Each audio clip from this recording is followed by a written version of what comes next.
कोपरगाव विधानसभा मतदारसंघामध्ये यंदा पहिल्यांदाच राष्ट्रवादी विरुद्ध राष्ट्रवादी अशी लढत होणार आहे आणि राष्ट्रवादी शरदचंद्र पवार गटाचे अर्थात महाविकास आघाडीचे जे उमेदवार आहे संदीप वरपे यांच्या प्रचारार्थ खुद्द शरद पवार या कोपरगाव शहरामध्ये सभा घेणार आहे आणि त्याची जय्यत तयारी कोपरगाव शहरामध्ये सध्या सुरू आहे।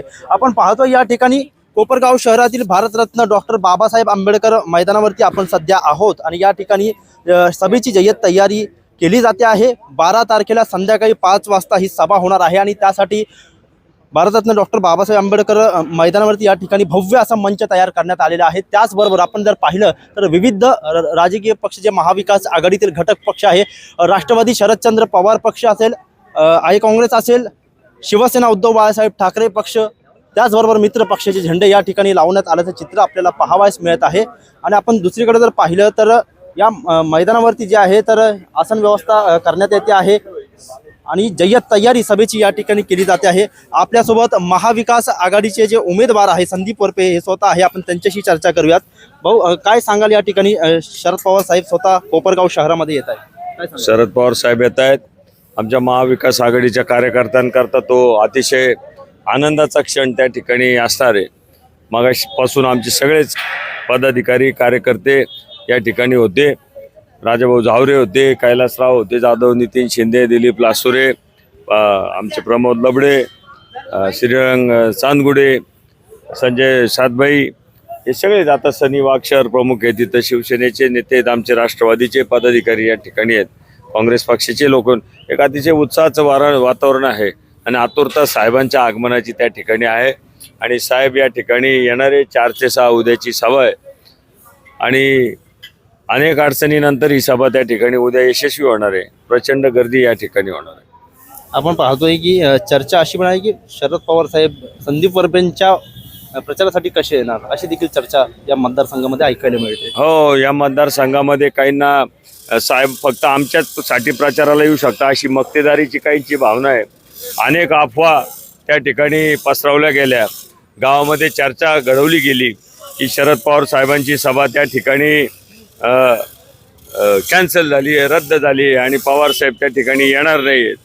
परंतु ते साहेब आहेत, माझ्यासारख्या एका निष्ठावान कार्यकर्त्याला त्यांनी त्या ठिकाणी उमेदवारी दिली, एका सर्वसामान्य कार्यकर्त्याला त्या ठिकाणी उमेदवारी दिली, त्यामुळं मला पाठबळ द्यायला साहेब त्या ठिकाणी येणार हा साहेबांचा मला शब्द होता आणि साहेब शब्द पाळणाऱ्यांपैकी आहे। काहींना साहेबांच्या येण्याने धास्ती त्या ठिकाणी काहींनी घेतली, त्यामुळं असे प्रश्न उपस्थित केले जातात की येतील का नाही, कशी येतील आणि काय येतील, आणि तशी चर्चाही घडवली गेली, पण साहेब त्या ठिकाणी येत आहे। मागच्या वेळेस 2019च्या विधानसभा निवडणुकीत तुम्ही ज्यांच्या बरोबर होतात आज त्यांच्या विरोधात तुम्ही प्रचार करताय किंवा त्यांच्या विरोधात उमेदवारी करताय, मतदारसंघामध्ये फिरताना कशा पद्धतीचा रिस्पॉन्स तुम्हाला मिळतोय काय सांगाल? नाही, मी माझ्या साहेबांच्या बरोबर आहे। जे माझ्या समोरचे उमेदवार आहेत त्यांच्याकरता ह्याच मैदानावर साहेबांनी 5 वर्षापूर्वी सभा घेतली होती आणि त्यांचा त्या सभेमुळं निव्वळ 822 मतांनी निसटत विजय त्या ठिकाणी झाला होता। अन्यथा साहेब जर आले नसते त्यांना त्या ठिकाणी दारुण पराभवाला सामोरं जावं लागलं असतं। त्यामुळं मी त्यांच्या कोणाच्या विरोधात हा मुद्दा नाही, मी माझ्या साहेबांच्या बरोबर आहे आणि माझे साहेब मला आशीर्वाद द्यायला येतात। हे लोक दर 5-7 वर्षांनी त्या ठिकाणी पक्ष बदलतात। शिवसेना वंदनीय बाळासाहेब ठाकरे साहेबांनी यांच्या अंगावर त्या ठिकाणी या तालुक्यात पहिल्यांदा गुलाल टाकला, उद्धव साहेबांनी गुलाल टाकला, ते शिवसेनेला यांनी सोडलं, पवार साहेबांनी यांच्या अंगावर गुलाल टाकला, त्या पवार साहेबांना यांनी सोडलं। यांचं असं म्हणणं आहे की तुम्हाला काय निष्ठा व्हायची ती फक्त आमच्या पाशीच व्हा, आम्ही बाकी कोणाशीच निष्ठा वाहणार नाही, न ठाकरे परिवाराशी निष्ठा वाहणार नाही, न पवार परिवाराशी निष्ठा वाहणार नाही, पण आमच्याशी बाकी तुम्ही निष्ठावान राहिलं पाहिजे, असा एक अजब फंडा इथले विरोधी उमेदवाराचा आहे आणि त्यांचा ते कार्यकर्ते हास्यास्पद त्या ठिकाणी प्रचार सोशल मीडियातून करतात। मी ग्रामीण भागामध्ये फिरतोय, शहरामध्ये आमचे राजाभाऊ झावरे आणि सगळेच नगरसेवक, शहर प्रमुख सनी वाघ हे सगळे फिरतायत। अतिशय उत्तम असा प्रतिसाद आहे। या कोपरगाव तालुक्यातलं एक मातब्बर राजकीय घराणं 52 वर्षात प्रथमच या निवडणुकीमध्ये सहभाग घेत नाहीत। सर्वसामान्य जनतेलाही आता वाटतं की जी क्रांती नगर दक्षिणेमध्ये झाली निलेश लंकेंच्या रूपानं, जी क्रांती भास्कर बगरे सरांच्या रूपानं झाली दिंडोरी मतदारसंघात, ती क्रांती कोपरगाव मतदारसंघात यावेळेस होईल असा मतदारांना विश्वास आल्यामुळं फक्त मतदारांवर एक दहशत आहे त्या दहशतीचा आम्ही देखील सामना करतोय. आमचे फ्लेक्स फाडले गेले. आमच्या फ्लेक्सला परवानगी द्यायला ग्रामसेवकच गायब व्हायला लागले. ग्रामसेवकाची परवानगी नसताना फ्लेक्स लावता येत नाही. त्यामुळं यांचे फ्लेक्स रात्रीतून लागले, सरकारी जागेत लागले. पण आमचे फ्लेक्स लागायला त्या ठिकाणी ग्रामसेवक 2-2, 3-3 दिवस त्यांचे फोन स्विच ऑफ आहेत. अनंत अडचणी आहेत. आमच्या प्रेस कॉन्फरन्स दाबल्या गेल्या. महाविकास आघाडीने आम्ही हातात हात घेऊन जे वज्रमूठ दाखवली ती दाबली गेली. अशा अनेक अडचणी आहेत. ही जी सभा आहे पवार साहेबांची, आता आपण जिथं उभं आहे त्या जागेकरता आम्ही अर्ज केल्यानंतर ऑनलाईन अर्ज केला गेला. कुठल्याही नेत्याचा त्यांचा कार्यक्रम नसताना तिथं सुद्धा संघर्ष करावा लागला. आणि अशा अनेक गोष्टी. आणि आता पवार साहेब येत असताना सातत्याने शहरामध्ये मेसेज पसरवला गेला की साहेबांची सभा कॅन्सल झाली. आता शहरातल्या लोकांनी आम्हाला विचारलं, कदाचित हा मेसेज ग्रामीण भागात पण त्या ठिकाणी गेला असेल, परंतु लोकांना माहिती आहे. आमचे जिल्हाध्यक्ष राजेंद्र तात्या फाळके असतील किंवा खासदार निलेशजी लंके असतील, यांनी सुद्धा व्हिडिओ त्या ठिकाणी कोपरगाव तालुक्यात पाठवून कोपरगावच्या नागरिकांना, मतदारांना आवाहन केलंय की उद्या पवार साहेबांचा कार्यक्रम निश्चित आहे आणि आम्ही सगळे येतोय. हा सगळा रडीचा डाव सुरू आहे. जे लोक म्हणतात आम्हाला फक्त लीडच मोजायचं आहे, ते अशा प्रकारे वागतात. याच्यावरून निवडणुकीचं वारं कोणत्या दिशेला त्या ठिकाणी व्हायला लागलंय याचा तुम्हालाही अंदाज त्या ठिकाणी येईल. पण आपण पाहिलं तर संदीप वरपे नगर परिषदेमध्ये म्हणजे नगरसेवकाच्या निवडणुकीत सुद्धा ते निवडून आलेले नाही. अशा प्रकारचे चर्चा जे होते, संदीप वरपेंचा या विधानसभा मतदारसंघात योगदान काय? संदीप वरपे हे नगरपालिकेच्या निवडणुकीत त्यांचा अत्यंत निसटत्या पराभव त्या ठिकाणी झाला होता. मुळामध्ये माझी कधी महत्वाकांक्षा नव्हती की मी विधानसभेची निवडणूक लढवावी. याच्या आधी मला पवार साहेबांनी आणि आता हे ज्यांच्या नेतृत्वाखाली काम करतात त्या अजितदादांनी सुद्धा 2014ला विचारलं होतं. आणि मी तर भाषणही केलं होतं. जेव्हा आमच्या मुस्लिम बांधवांनी माझा प्रवक्ता झाल्यावर सत्कार केला तेव्हा मी म्हटलं हे माझं काम नाही आहे, आपण छोटी माणसं म्हणून मी 2 वेळा टाळलं. पण यावेळेस त्याची परिस्थिती निर्माण झाली आणि साहेबांनी मला आदेश केल्यावर मी उभा राहिलो. ज्याचा उल्लेख हे लोक करतात की नगरपालिका निवडणुकीत देखील संदीप वरपे निवडून आले नाही. पण कोपरगावला एक परंपरा आहे. हे जे आत्ता काल परवा राजकारणात आलेली लाभार्थी मंडळी, त्यांचा राजकारणाचा अभ्यास थोडा कमी दिसतो.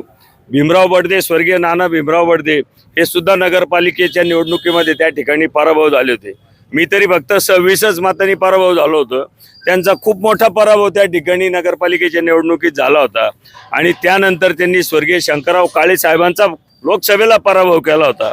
त्यामुळं तेव्हा एक इतिहास घडला होता जो नगरपालिकेला पडला होता, त्यांनी खासदार पाडला होता.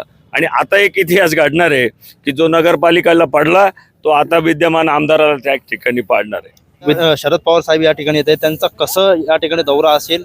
दौरा साहेब नाही, दौरा पूर्वीचा नियोजित दौरा मुक्कामीच होता. परंतु पवार साहेबांना प्रचंड अशी मागणी महाविकास आघाडीच्या उमेदवारांकडनं आहे आणि त्यामुळं साहेब इथली सभा करून नाशिकला जाणार आहेत. साहेबांचं आगमन त्या ठिकाणी 4:45च्या दरम्यान SCGM कॉलेजला हेलिपॅडवर होईल.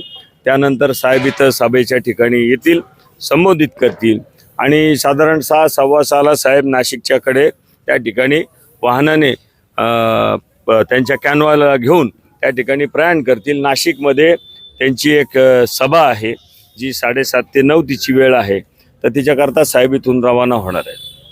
काय विश्वास वाटतो पवार साहेबांची सभा झाल्यानंतर? मी सांगितलं ना मागच्या वेळेस माझी आमदाराचा दारुण पराभव झाला असता साहेब नसते आले तर. साहेबांच्या शब्दामध्ये ती जादू आहे. मी ग्रामीण भागात फिरतो. संदीप वरपेला कोण ओळखत नाही. संदीप वरपे हा निवडणुकीत उभाच नाही. शरद पवार साहेबांचा संदीप वरपे, उद्धव ठाकरे साहेबांचा संदीप वरपे, थोरात साहेबांचा संदीप वरपे इथं उभा आहे. संदीप वरपे हा इंडिव्हिज्युअल कॅपॅसिटीमध्ये कोणीच नाही आहे. संदीप वरपेचे वडील आमदार नव्हते, संदीप वरपेचे आजोबा खासदार नव्हते. संदीप वरपे जे काय आहे ते पवार साहेबांच्या आशीर्वादामुळे आहे, उद्धव साहेबांच्या पाठिंब्यामुळे आहे, काँग्रेस पक्षाच्या नेत्यांच्या पाठिंब्यामुळे. 2019ला 12-0च्या बाता करणारे फक्त एकटेच निवडून आले होते. ही पवार साहेबांची ताकद आहे आणि ती माझ्या विरोधी उमेदवाराला देखील माहिती आहे. त्यामुळं घाबरून कधी स्टेजलाच अडवलं, जागेलाच अर्ज कर, कधी लोकांमध्ये सांग अरे एवढे जर तुम्ही लीड मोजायचेच बाकी तुमचं तर हे कशा करता आमची जर क्षमताच नाही ना, आमच्याकडनं आव्हानच नाही तर कशा करता ह्या गोष्टी करता. याचा एक तर मान्य करा की तुमच्या पुढे आव्हान निर्माण झालेलं आहे. नक्कीच शरद पवार यांची सभा झाल्यानंतर कोपरगाव विधानसभा मतदारसंघाचा वातावरण बदलेल अशा प्रकारचा विश्वास उमेदवार संदीप वरपे यांनी व्यक्त केलेला आहे. मोबिन खान, माय न्यूज, कोपरगाव.